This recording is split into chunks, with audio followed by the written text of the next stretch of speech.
ഹരേ കൃഷ്ണ. പരശുരാമ ചരിതമാണ് നമ്മൾ കേട്ടുകൊണ്ടിരിക്കുന്നത്. കഴിഞ്ഞ വീഡിയോയിൽ നമ്മൾ പിതാവിന്റെ ആജ്ഞ അനുസരിച്ച് രാമൻ തന്റെ ജ്യേഷ്ഠന്മാരെയും മാതാവിനെയും വധിക്കുന്നതായിട്ടാണ് കണ്ടത്.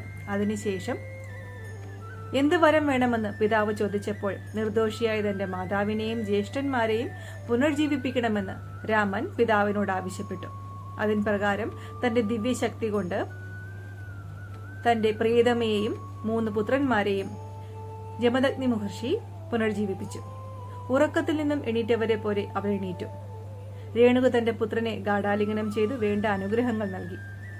അതിനുശേഷം ജമദഗ്നി മഹർഷിക്ക് തന്റെ പ്രിയതമയോട് താൻ ചെയ്തത് അപരാധമായി പോയി എന്ന തോന്നൽ തോന്നി തുടങ്ങി. അവളെ എങ്ങനെ സന്തോഷിപ്പിക്കണമെന്ന് ആലോചിച്ച് ദേവലോകത്തിൽ പോയി സുരഭി എന്ന കാമധേനുവിനെ അദ്ദേഹം വാഴ്ത്തി തുതിച്ചു.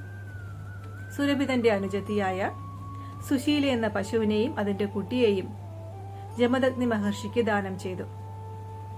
അവരെ രേണുകയ്ക്ക് കൊടുത്തുകൊണ്ട് ജമദഗ്നി മഹർഷി അവളെ സന്തോഷിപ്പിച്ചു.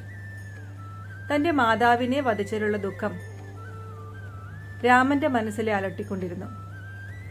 തന്റെ വംശപിതാവായ ഭൃഗുമുനിയെ ചെന്ന് കണ്ട് എന്താണ് ഇതിനുള്ള മാർഗമെന്ന് അവൻ ആലോചിച്ചു. അപ്പോൾ ഭൃഗുമുനി പറഞ്ഞു, കൈലാസത്തിൽ പോയി ഭഗവാൻ ശിവനെ പ്രീതിപ്പെടുത്തുക. രാമൻ അങ്ങനെ കൈലാസത്തിൽ പോയി ശിവനെ പ്രീതിപ്പെടുത്താനുള്ള തപസ് ആരംഭിച്ചു. പിന്നീട് എന്ത് സംഭവിച്ചെന്ന് നമുക്ക് നാളെ കാണാം. അപ്പോൾ എല്ലാവർക്കും ഹരേ കൃഷ്ണ.